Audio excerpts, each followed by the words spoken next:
बिस्मिल्लाहिर्रहमानिर्रहीम। अस्सलाम वालेकुम नाज़रीन, प्रोग्राम क्लिनिक ऑनलाइन के साथ आपका मेज़बान डॉक्टर शहजाद हसन अमल हाजिर खिदमत है एक नए प्रोग्राम, नए मौजू और नए मेहमान के साथ। चाहे जानवर हों, चाहे पौधे हों, चाहे इंसान हो, सबको ज़िंदा रहने के लिए पानी की और ग़िज़ा की बहुत ज़रूरत होती है।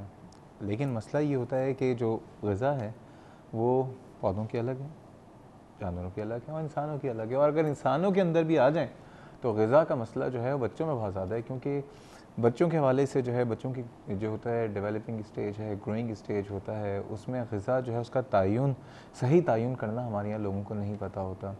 सबसे बेसिक ग़िज़ा जो कि माँ का दूध है, और माँ के दूध के बाद फिर, क्योंकि जब माँ का दूध में भी बहुत सारे प्रॉब्लम्स आ जाते हैं कि कितने अरसे तक देना चाहिए, और उसके साथ फिर क्या पानी भी पिलाना चाहिए या उसके बाद कुछ और बॉटल फीड भी करनी चाहिए। फिर उससे बड़े होते हैं तो कौन सी ग़िज़ा दें, किस तरह का खाना दें। उसके बाद फिर ये है कि और उससे ज़्यादा बड़े होते हैं तो हमारे यहाँ ग़िज़ा से ज़्यादा ग़िज़ा भी हर तरह की है, घर की बनी हुई ग़िज़ाएँ भी हैं और इसके अलावा जंक फूड्स भी हैं, फिज़ी ड्रिंक्स भी जो हैं, कोला ड्रिंक्स हैं, ये भी अवेलेबल हैं, बच्चे ये भी ले रहे होते हैं।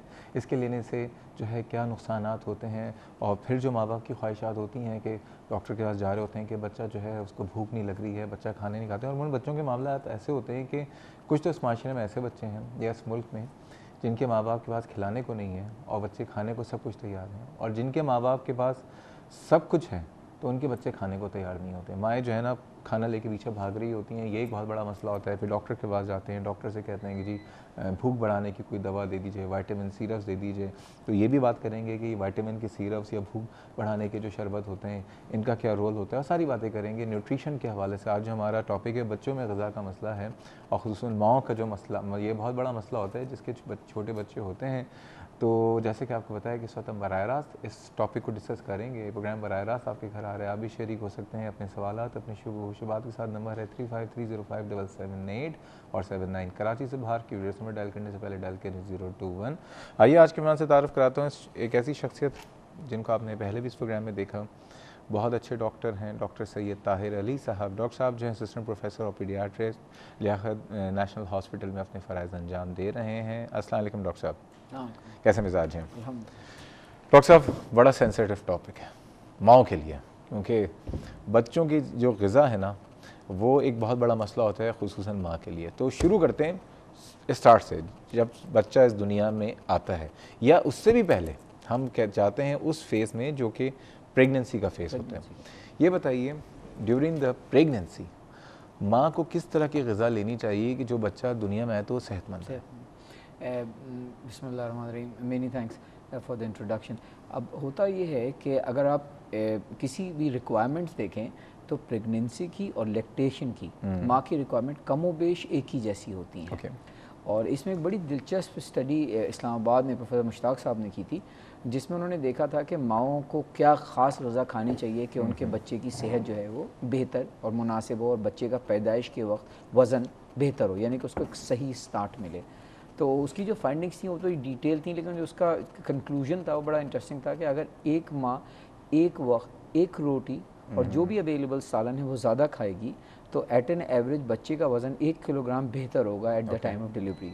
तो बड़ा दिलचस्प सूरत आई थी कि एक रोटी और जो भी नॉर्मल खाना एक एवरेज पाकिस्तानी माँ को मैसर है वो अगर खाती रहेगी तो बच्चे का वज़न तकरीबन 1 किलोग्राम बेहतर होगा पैदाइश के वक्त। जैसे कि आपको पता है कि हमारे यहाँ जो बच्चे पैदा होते हैं उसमें एक बहुत बड़ी तादाद उन बच्चों की होती है जो पैदाइश के वक्त ही कम वज़नी का शिकार होते हैं, और उनका स्टार्ट ही नेगेटिव होता है, और फिर जैसे जैसे बात आगे बढ़ती है वो जो है वो मज़ीद प्रॉब्लम्स का शिकार हो जाता है। यहाँ जिस तरह से बच्चों के मैंने आपको बताया कि जिनके दो तरह के माँ बाप होते हैं, इसी तरह माओं का भी मामला ऐसे हैं। दो तरह की माएँ होती हैं, एक तो ये होती हैं कि जो इतनी अंडर नरिश्ड होती हैं, एनेमिक होती हैं, खाने को नहीं होता, काम कर रही होती हैं। दूसरी वो होती हैं मामलात जहाँ पे खिला खिला के मार देते हैं उसे, एक दूध का जग पिला रहे हैं, उसके बाद उसको हर चीज़ खिला रहे हैं कि किसी तरह से ये ना हो कि बच्चे, एक तो दूध से और बच्चे के रंग से बड़ा आपस में ताल्लुक़ बनाया हुआ है लोगों ने कि दूध पिलाने से बच्चा गोरा होता है। बात सही है? देखिए, रंग जो है वो जेनेटिक होता है, अगर जो कमोबेश माँ बाप का रंग होगा वही आम तौर पे बच्चे का रंग होगा। तो इसमें तो जहाँ तक साइंस है उसमें तो ऐसा दूध का कोई इन्फ्लुएंस नहीं है। या नारियल का पानी पिलाते नारियल हैं। का पानी, ये इस किस्म की बातें सुनने में तो ज़रूर आती हैं, लेकिन इसका कोई साइंटिफिक बैकग्राउंड ऐसा नहीं देखा है। आपने बच्चा जो पैदा हुआ हो और उसकी माँ ने बहुत ज़्यादा नारियल का पानी पिया हो तो बहुत ज़्यादा गोरा हो गया, माँ काली और बच्चा गोरा हो। बच्चा को देखें, इसमें तो बहुत दिलचस्प सूरत हाल पैदा हो सकती है, मगर आम तौर पे जो देखा गया है, जो साइंटिफिक जो डेटा हमारे पास है, उसमें ऐसी कोई एसोसिएशन नहीं है। इसलिए कि अगर ऐसा होता तो श्रीलंका में सब लोग बहुत गोरे हो रहे होते, इसलिए कि उनके यहाँ नारियल बकसरत पाया जाता है और बहुत पिया जाता है नारियल का पानी, मगर ऐसा नहीं है।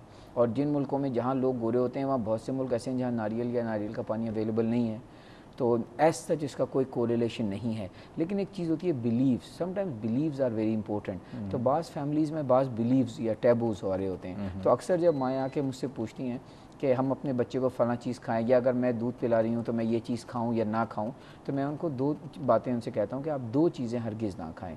एक वो जो आपकी माँ मना करें और एक वो जो आपकी सास मना करें। इसी का होता है कि जो बिलीफ हो जाता है तो फिर जो भी कुछ होता है उसका जो है वो टारगेट ये होता है कि फ़लाँ बेहतियाती कर ली थी, इस वजह से ऐसा हो गया था। तो अगर कोई एसेंशियल चीज़ नहीं है तो अगर आप नहीं खाएंगे, एक सब्ज़ी नहीं खाएंगे, उसके नेबल बदल में कुछ और खा लें। बाज़ घरों में गाय के गोश्त का बड़ा इशू है, वो नहीं खाएंगे। तो देखिए, रेड मीट जो है it is better than white meet, this establish fact है कि मुर्गी जो है, और ख़ास तौर पे अब जो मुर्गी हमारे यहाँ अवेलेबल है पोल्ट्री वाली, ये तो 6 हफ्ते की मुर्गी है जिसने 3-4 हफ्ते और जीना है। इसकी कुल लाइफ स्पैन ही 10 वीक्स है।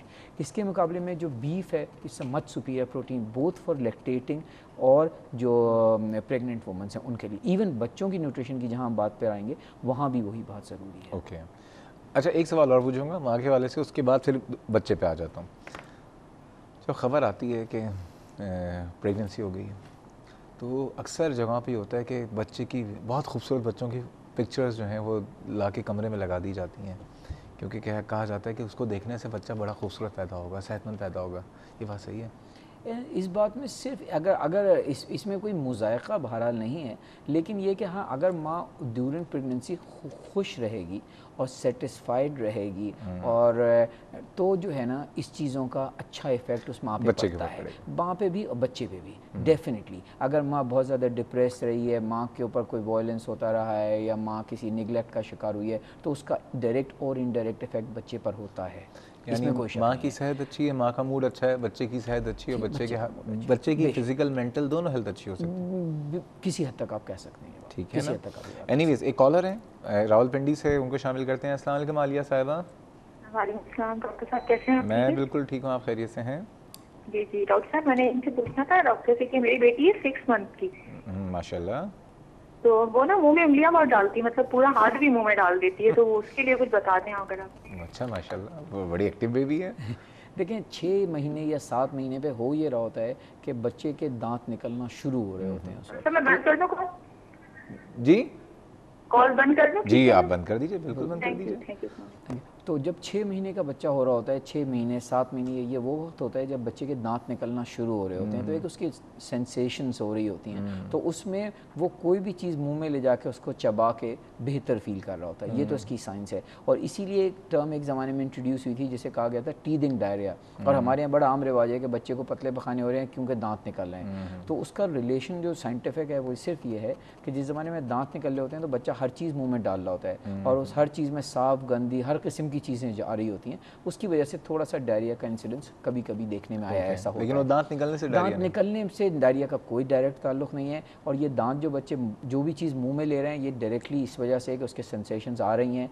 एक बच्चे को हमें ये याद रखना चाहिए कि बड़े लोगों के एक अक्ल दाढ़, बाज़ लोगों की तो उससे कुछ वादा नहीं होता है, लेकिन बहरहाल अक्ल दाढ़ जिसे कहा जाता है, विजडम टूथ, जब वो निकलता है तो किस कदर पेनफुल होता है। एक बच्चे के 20 दांत निकल रहे हैं, सही बात, तो it is a slightly painful. अब उसमें बाज़ लोग गैर ज़रूरी दवाओं का इस्तेमाल करते हैं। एक लोकल एनेस्थेटिक है लिग्नोकेन, बहुत इस्तेमाल करते हैं लोग कि वो थोड़ा सा बकल म्यूकोजा पे रब कर दिया उन्होंने, और उससे ये होता है कि वो पेन सेंसेशन थोड़ी सी टेम्परेरी कम हो जाती है। लेकिन जैसा कि आपको पता है कि लिग्नोकेन जो है वो एंटी एरिथमिक ड्रग है, वो हार्ट के रिदम को गड़बड़ कर सकती है। बिल्कुल। तो अगर थोड़े से इसके लिए I don't think so it's worth कि आप उसको वो सब लगाएं। अच्छा, सूदर्स आते हैं। सूदर्स का ये होता है कि ये रबर के बने हुए होते हैं और बच्चे इसको दांत में लेते हैं, और उसका इसके सिवा कोई रोल नहीं है कि दे फील मोर सेटिस्फाइड। जैसे कि बच्चा उंगली मुंह में ले रहा है, कुछ माओ का कहना ये होता है कि सूदर जैसे जैसे बच्चा बड़ा होता है, ये सिर्फ उनका इसका कोई साइंटिफिक बैकग्राउंड नहीं है, लेकिन कुछ माओ का ख्याल ये है कि अगर हम सूदर देंगे तो उसमें एक एडवांटेज ये होता है कि जिस वक्त चाहे हम सूदर हटा सकते हैं, तो फिर वो लॉन्ग टर्म अंगूठा मुंह में लेने वाली सूरत नहीं होती है, जबकि उंगलियों को कहीं नहीं ले जा सकते हैं, तो आदत के हिसाब से। अदरवाइज बेसिक मकसद ये है कि उसके दांतों में सेंसेशंस हो रही है, गम्स में उसके, because the teeths are coming down, और उसकी वजह से कोई भी चीज़ वो मुंह में लेके ठीक है, नॉर्मल फिनोमेना है, इसके लिए आलिया साहिबा को परेशान होने की जरूरत नहीं है। किसी दवा का इस्तेमाल ना ही करें ठीक तो है। बहुत बेहतर है। आलिया साहिबा, उम्मीद है कि आपने सुन लिया होगा। मज़ीद बात करेंगे बच्चों की अब ग़िज़ा के हवाले से कि जब बच्चा इस दुनिया में आता है तो क्या ग़िज़ा शुरू करानी चाहिए, और उसके बाद बतदरीज जब वो बढ़ता चला जाता है तो ग़िज़ा में किस तरह की स्विचिंग करनी चाहिए, लेकिन सारी बातें करेंगे। जा रहे हैं छोटे से ब्रेक में, हमारे साथ रहिएगा।